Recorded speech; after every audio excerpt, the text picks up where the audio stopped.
এভাবেই ব্যাগ ভর্তি টাকার স্তূপ করে রাখা হয়েছে আওয়ামী লীগ নেতার বাড়িতে। গোয়েন্দা পুলিশের অভিযানে বেরিয়ে আসে কাঁড়ি কাঁড়ি এসব টাকার ব্যাগ।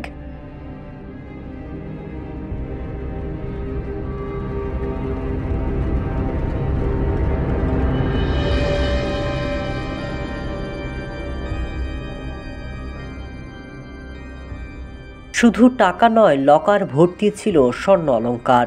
মুন্সিগঞ্জ এক আসনের সংসদ সদস্য সুকুমার ঘোষের বাড়িতে গভীর রাতে অভিযান চালায় নিরাপত্তা বাহিনী।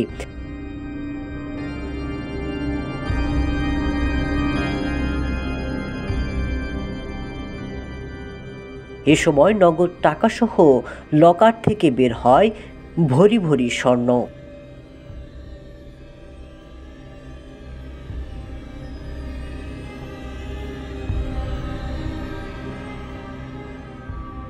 টাকার ব্যাগ সাধারণ পলিথিনে মুড়িয়ে রাখা হয় ঘরের বিভিন্ন স্থানে, আর লকার সহ বিভিন্ন জায়গাতে পাওয়া যায় বিপুল পরিমাণের স্বর্ণ।